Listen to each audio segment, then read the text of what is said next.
Welcome to another episode of the Ryan and Goodman podcast. I'm Jeff Goodman. He's Bob Ryan. And Bob, we've got a lot to talk about. We got a lot to talk about. A busy trade deadline for the NBA and the Sweet 16 and Elite Eight upon us here in Indianapolis. And where do you want to start? You want to start with the biggest move of the trade deadline or non-move? The second biggest non-move was Lonzo's not going anywhere yet. Right? Yeah. Okay. What do you mean yet? Gee, I don't know. Gotta go somewhere. They already got the ticker tape parade ready in New York for when he shows up. That's what they're being led to believe by the hyperactive New York media. So hyperventilating New York media. My friends of mine, no problem. But the biggest, first of all, 44 players. Wow. The most in 30 years. That's crazy. 23 teams involved. So it was an incredibly busy day for the league's front office, secretarial staff or whatever. Especially down there in Orlando, right? Can you imagine all the, people don't understand these trades got to be approved. There's contracts get looked over. There's all kinds of dreary paperwork that only a police department could relate to, right? That goes along with. So it's a very busy day in New York. I can tell you that. But you do have. We can start with either or. Okay. Victor Oladipo was the subject of much discussion. That's the biggest move. And we knew he was going to go somewhere. Houston, and he goes to Miami. And for a player who wasn't playing, for an expiring contract guy who I think he's going to be sought by other people too, Olynyk. Avery Bradley, who's not been able to play much this year, right. And swapping rights in the 2022 first round draft picks thing, and to Miami. And I'm gonna ask you, do you think this moves Miami closer up the ladder in the Eastern pecking order? It gives them a shot. I would say it's worth rolling the dice on. Again, Avery Bradley, we love Avery Bradley, but he's towards the end of his career here probably. Kelly Olynyk, is a serviceable, good second unit big, absolutely worth the 1 year rental potentially, and maybe Victor Oladipo signs beyond that. But I think you got two killer wings now in Jimmy Butler and Victor Oladipo that are tough, that can guard, that are going to fight you. And we know what Miami did last year in the bubble. And can they take it one step further? No, probably not. But can they get back to where they were? Maybe. I think the key thing for them was they didn't have to give up either Hero or Duncan Robinson. Right. They added on, essentially, is what they did. They could live without Kelly Olynyk. And by the way, he'll be around forever and ever. Yep. He can make shots. He's good to have around. He'll be sought out. In fact, there's even a rumor already the Celtics are interested in reacquiring him. And so I'm just, that's out there. It's all, I'm not giving it any credence. I'm saying it's out there. And it wouldn't, the last time I saw him, he was dropping 25 in a playoff game, if you remember, in a Celtic form. I think it was worth it, again, for Miami to roll the dice because to me, you put Butler and Oladipo with, like you said, with Duncan Robinson, with Dragic, maybe they can make a run to the NBA Finals again. I don't know if they have enough to beat the Nets. But again, we just don't know what the Nets are going to look like come crunch time. We don't know. We don't know. We just don't know. And so, but you still got the Bucks who are playing better now. Yep. And you got Philadelphia once they get Embiid back, and we know how good they can be. And they made a move, although we're going to get to that. It's almost, But anyway, next up, and maybe not next up, depending on, because a two-time All-Star who's at the prime of his career, Nikola Vucevic, has moved on to Chicago. And now they've got Markkanen, and they've got, of course, Zach Levine, who I think is the best kept secret in the entire league for a guy who's putting up boxcar numbers every night. Yeah. And I tweeted about this earlier in the year, and they came back and I didn't guard anybody. I'm just saying the guy can score. I know this. I'm not saying he's the greatest player in the world, but boy, he's a force. And now that he's been having to carry that, he has had to carry that team's offense to a disproportionate degree. And that should cease now with Vucevic. So people, and I'm one of them. Hands up, okay? Get my Middle European big men are often hard to distinguish. In fact, I was thinking about writing a column about this, and I think it's fun. Your Jokic and your Vucevic and your Nurkic, Nurkic, right? And Valanciunas. Anyway, this guy happens to be in Montenegro. And everybody, by the way, they said it's a very beautiful vacation spot. I mean, wondering Montenegro. Okay, he's in Montenegro. You know who we can distinguish? He's easy. Darko Milicic. All right. Yes, the albatross that hung around Joe Dumars' neck for an entire career. Okay. For people who don't know, he's currently averaging. I got him right here. He's currently averaging. 24 points a game. He's averaged over the last 3 years, 21 and 11. Yeah. Over the last 3 years. He's a player. And he's a player. I mean, he can score the basketball. Like he's one of the alters the look that the Chicago Bulls can put on the floor every night. And what did they give? And they also get Farouk Aminu. Yeah. Who's a serviceable player. Yes. What? Wendell Carter, who I think is a capital B bust, don't you? And Otto Porter. I don't know if he's that. I don't know if Wendell's that bad, but I think Wendell's a solid piece is what Wendell Carter is. Where obviously, to me, again, Vucevic is a guy he's an all-star caliber player, and you're adding that in Chicago to another all-star. Now, they're not like high-end all-stars, but you got two maybe of the top 25-ish players in the league in Levine and Vucevic. And you've got a good young group kind of around them with Markkanen, and young Patrick Williams is going to be really good. So Billy Donovan's got enough now to take this team. I like this move by Arturas Karnisovas. I really like it. Yes, I think so. I think I'd be very happy if I were a Chicago fan. And also, if I'm not mistaken, Jeff, the 21 and 23, they're 1 to 4 protected on the draft picks. Yep. Yeah. So that's a great move by Karnisovas. And they won't be. So you can't even get Karnisovas. That's a tough one for you, right? I know, and I go way back with him too. But I should be able to say that. So anyway, they definitely get a rave reviews from everybody. This and they should. All right, another big name that went not in terms of with the house cleaning that was done in Orlando, Florida, is Aaron Gordon. Yep. Who now goes to Denver. And they gave up Gary Harris, okay, and R.J. Hampton. That was a young, who knows what he's going to do. Yeah, they gave up on him quick. And a number one, but right away, Denver. I was on the Denver bandwagon and back in Bubble Land, okay, and I still think we talked a lot about Michael Porter Jr. We saw what Murray did, and of course, who doesn't love the other guy, Mr. Jokic. Yeah, no. So, this is an interesting addition, don't you think? Yeah, I've always loved Aaron Gordon. Much subtraction. I've loved Aaron Gordon because he plays with a high motor. He's super tough. His shot's gotten better. He's a good locker room guy. Yeah, I like it. I mean, to me, Jokic, Gordon up front with Murray. I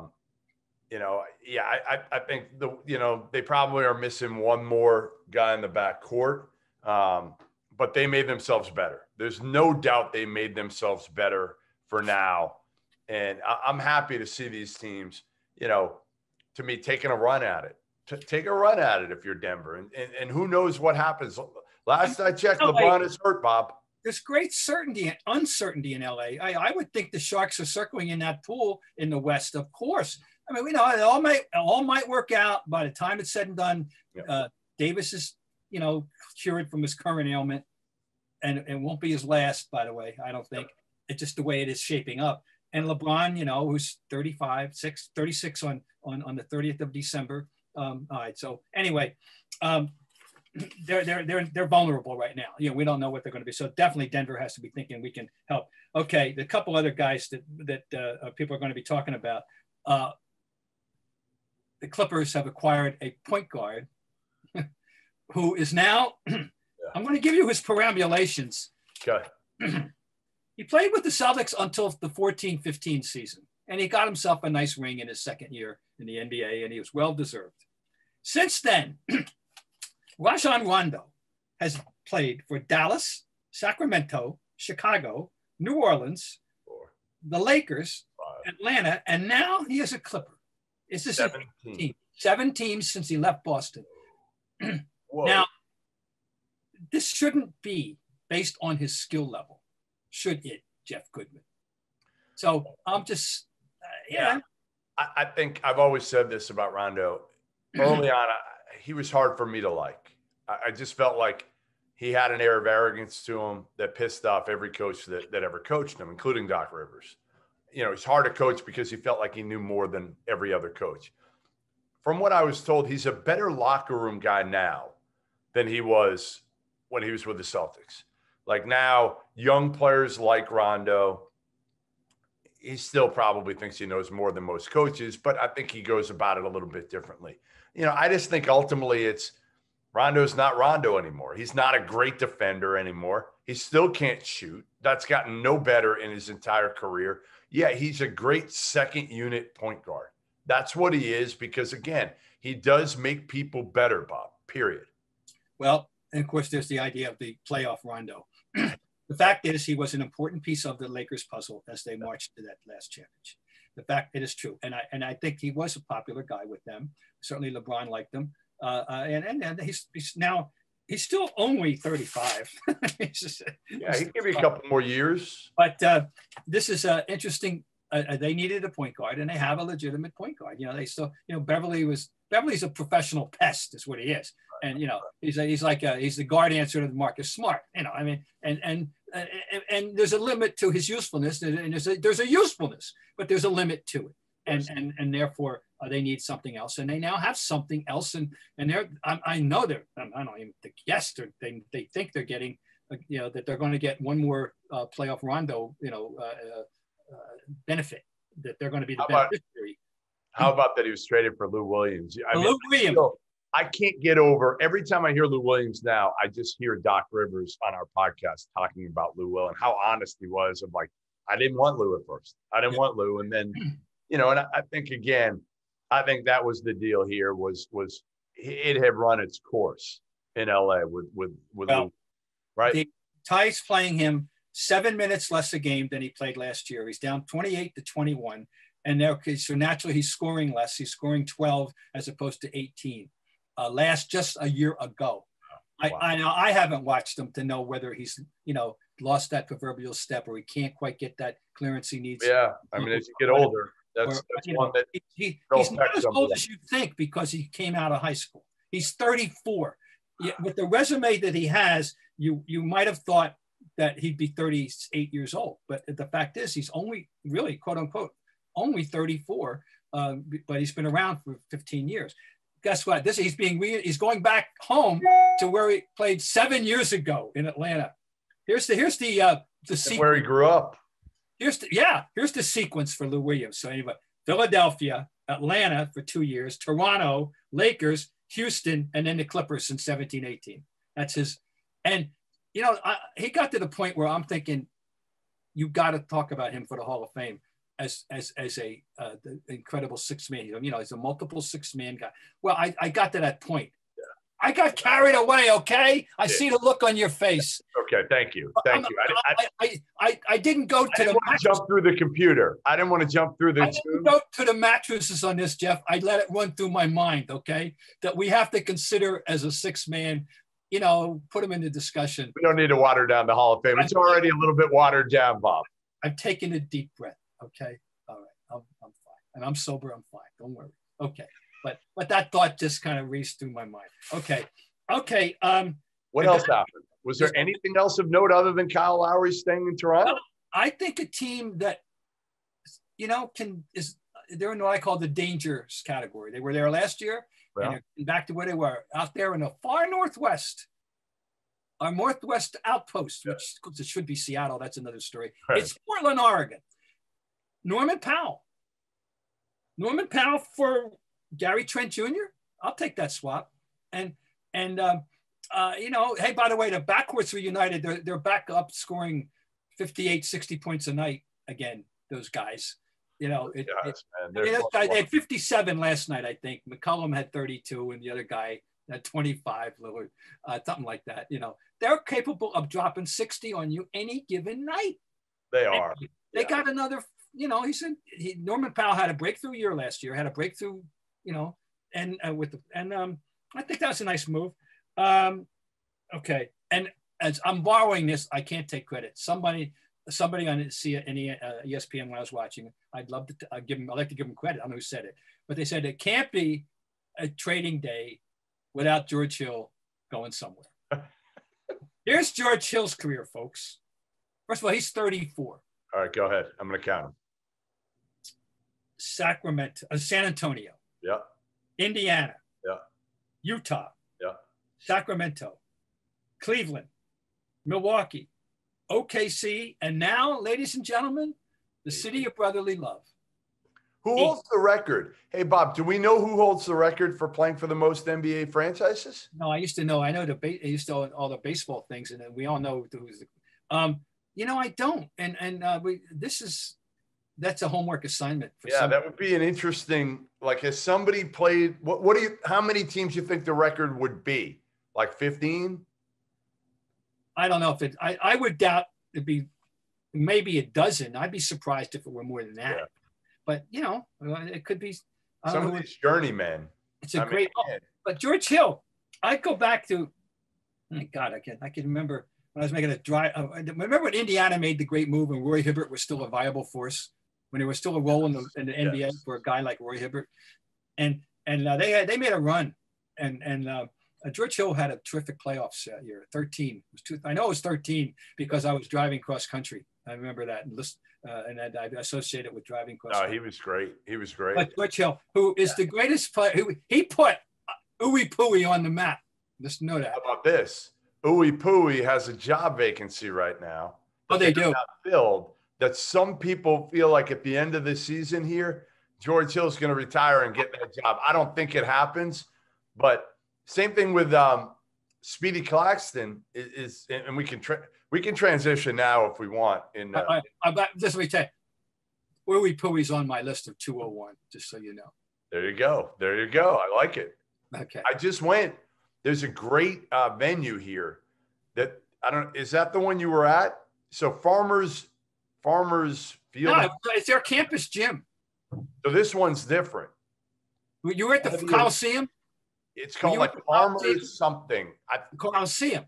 Yeah, Farmers Coliseum. The Pacers played before they built Market. Really? It's amazing.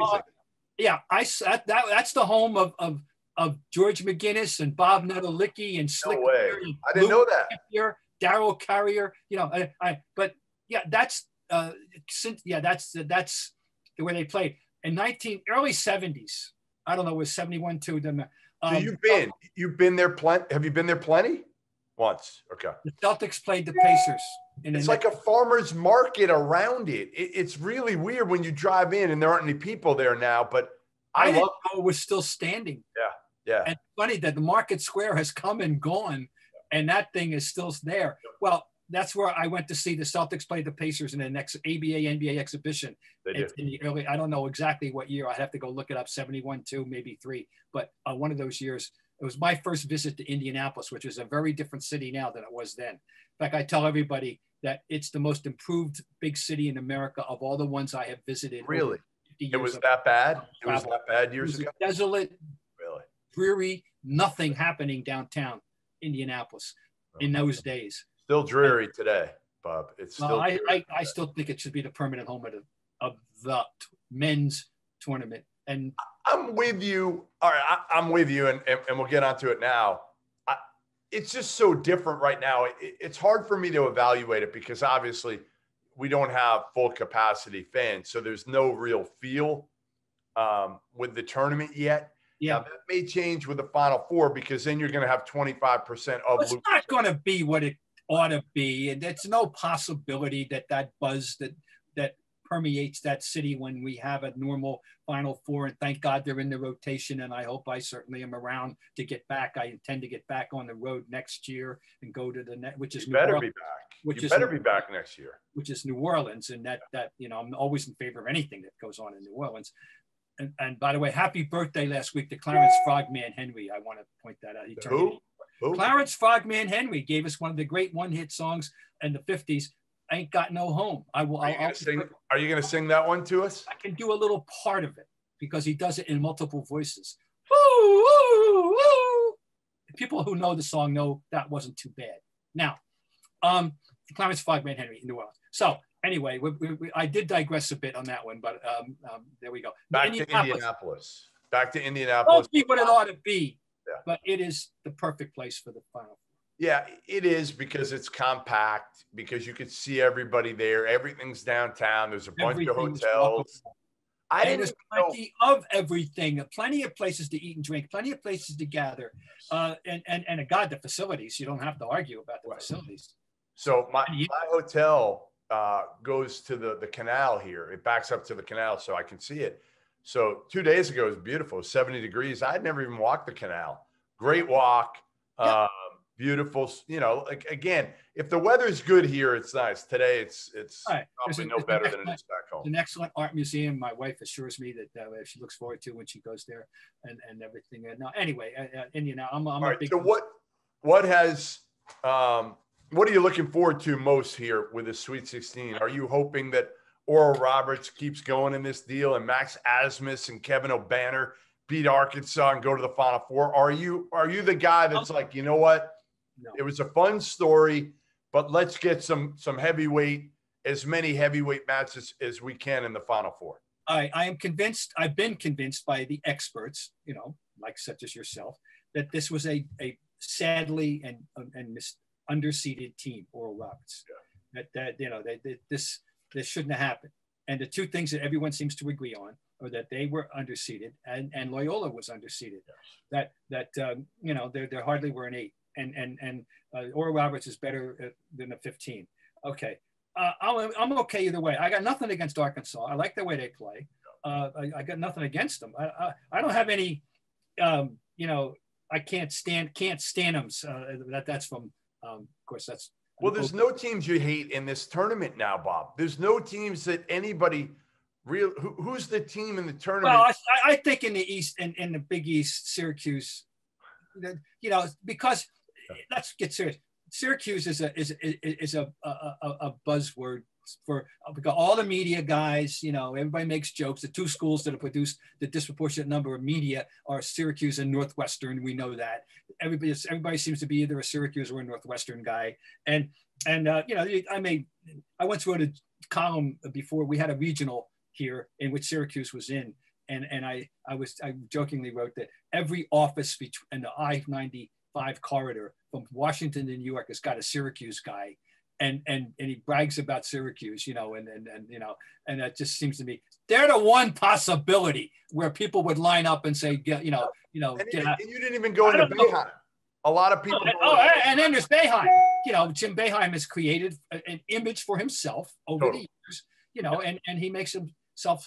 I like Jim Boeheim. And he's in the category of Jim. I wish you wouldn't do these things. Right. Jim, why do you do these things? Don't he's already had his annual, his press conference with Mr. Gaff, making fun of the writer for the Athletic because he's 5'2", and Jim, stop it. You're better than that. You should. Yeah. Right. So they're the only possibility. Other than that, Jesus, I don't know.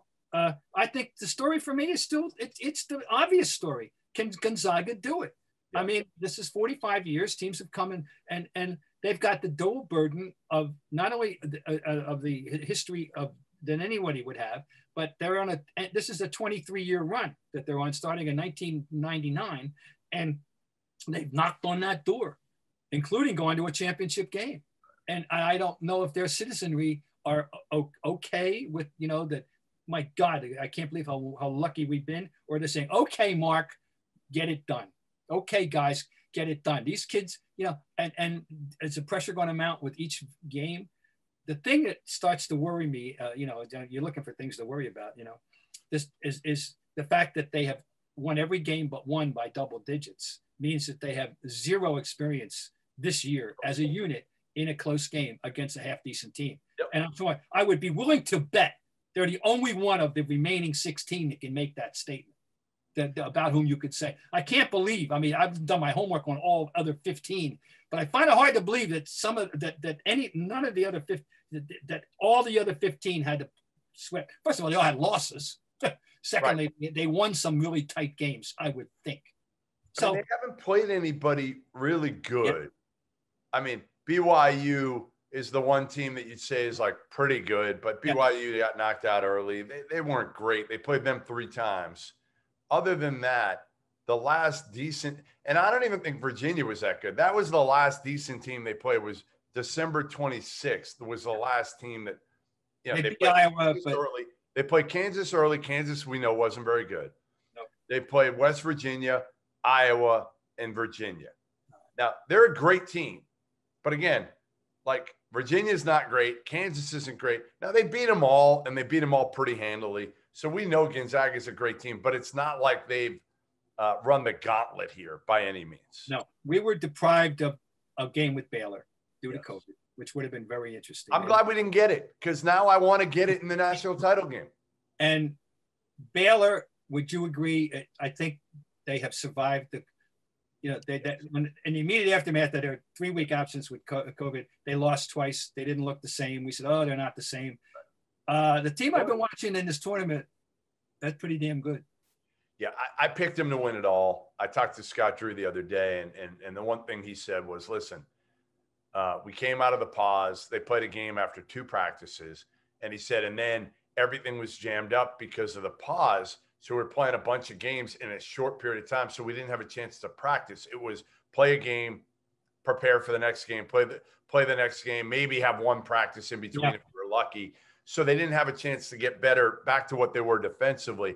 And that's honestly the differentiator between Baylor and Gonzaga, and Baylor and a lot of other teams, is their defense can be so good. I mean, they've got arguably, you could say, 2 of the top 5 defensive players in the country, and Davion Mitchell and Mark Vital. And I think Villanova is going to be in trouble here. I think it's finally going to catch up to him, the injury to Colin Gillespie. Mark Vital, boy, he plays hard. Yeah. He plays hard. I'm trying to think. There've been lots of, there is a spot in the NBA for him, because just on his body size and the way he attacks the game. I've seen guys like a defensive guy, just a killer, tough as hell, who just, like you said, all he cares about is screening. The problem with him is he's not overly, if he was like 6'10". Yeah, he's like, is he 6'8" or 6'7"? What is he? Yeah, I think 6'7". I think 6'7". Well, I hope there's a spot for him, because he'll. I'll tell you what, he's one of those guys. You bring him. I used to have a category, and bring him to camp. He'll make your guys wish that you hadn't. Yeah, no doubt. Those other players. He's gonna be one of those guys. I think, at the very least. I would agree with that 100%. Now, a team that caught my eye because I hadn't seen them, and I went, whoa, what have I been missing? Was Oregon. Yeah, they're good. They're good, and they're well coached. Dana Altman's a great coach. Dana Altman, in the business, everybody knows him, and people should know more about the respect he has in the business. How good. Now, the team they're playing, I just haven't seen their games, and I know they have to be playing well USC, and I know about Mobley, and but I haven't seen them, but how about let's just Larry Scott? Is he strutting around town? I mean. What Larry Scott around town with all his money, all the money that he basically stole from the Pac-12 over the last however many years. And he takes a lot of media shit, and he probably deserves a lot of it for a lot of reasons in football and everything else. But right now, I'm sure he's strutting around town, and they got 4 teams in the 16. Amazing. What's more surprising to you, that the Pac-12 has 4 teams, or that the Big Ten only has 1? It's got to be the latter. If you go back, if people want to go find out things I've written and said in the last 3 months, as I was jumping on big time the Big Ten bandwagon, and what a deep, amazingly wonderful conference, and how many teams there are I love to watch, and it's all true. I did. I'm stunned that they're all out, but And that the one who survives is the one I thought was going out first because they lost one of the three best players, Larry. I keep Larry Livers because there was a Larry Livers who was Larry Livers for Villanova back in the 60s. But that's another story for another day. Isaiah Livers. Yeah. I wrote them out just like I wrote out Colin Gillespie. Never thought Villanova would get this far. I should know better. But I'm surprised to that degree. But, you know, 4 Pac-12 was given, you know, I mean, I know who also strutting around town, my good friend Bill Walton. Oh, the Conference of Champions. Conference of Champions. You know that? Yes. And I didn't see this coming, and I'm a Pac-12 guy. Nobody saw this coming. Nobody thought Wayne Tinkle and Oregon State were going to get this far. Nobody thought UCLA was going to be in the Sweet 16. And what makes it more impressive, Bob, was that the restrictions put in place in California were such that those California schools weren't able to like Mick Cronin didn't see his guys in person for like 6 months after the pandemic hit. So they were way further behind than most schools in terms of early on in the season. And I think that's one of the reasons you're seeing they kind of played catch up and got better and better. And usually, and it did hit them a little bit. I mean, they had 5 teams in the tournament where maybe they would have had a 6th if they didn't have all this. And, you know, but they did okay enough in the non-conference to be able to get 5 in. And man, I just can't believe we're talking about 4 being among the Sweet 16. No, not at all. So I keep looking at, you know, the Saturday games, you know, feature a 12, a 15, and an 11, you know, which is really interesting, you know, and then we've agreed that the 15 was underseeded. And by the way, you know, I wouldn't be shocked to be in any way if they beat Arkansas. If they play if they continue to play the way that they're playing, and then I would say absolutely that they could do it. Those 2 guys have really played great basketball. We have to talk about a little bit about Loyola and the fact that you know, so much people. You know, I'm president or I'm a member. I'm on the board of directors at the Cameron Crutwig fan club, as you well know. But what really jumped out at me in the last time, again, that Illinois game was Williamson and Kennedy. You know, they got legitimate athletes. Who does? Who? Loyola. Oh, Loyola's got. Yeah, they're just so disciplined, especially in the defensive end. They got guys who can make shots. The big kid Krutwig is tremendous. He's just so skilled. A veteran who obviously played in the Final Four 3 years ago. You give Creighton any shot? Yeah, I give him a shot. I mean, listen, they got a local kid who's one of the best point guards in the country, and Marcus Zagorowski from Hamilton, Mass.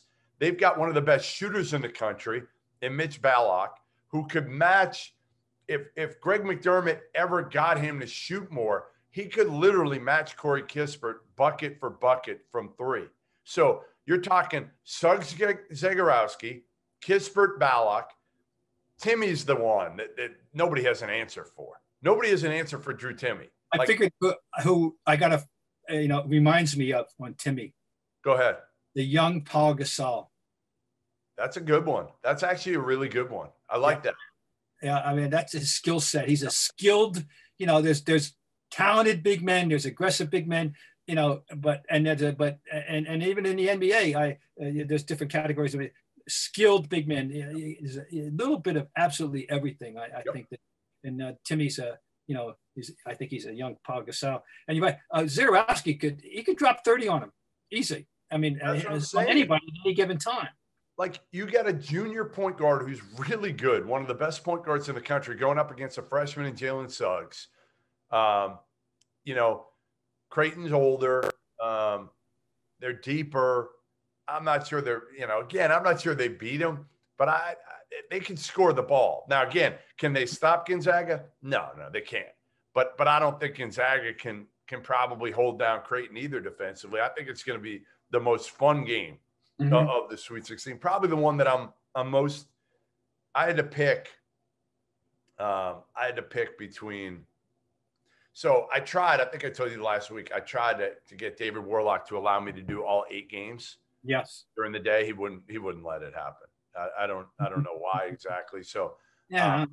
So I've tried now for this for the Sweet 16, which would be harder to do, to be honest, to let me cover all four on Saturday and Sunday.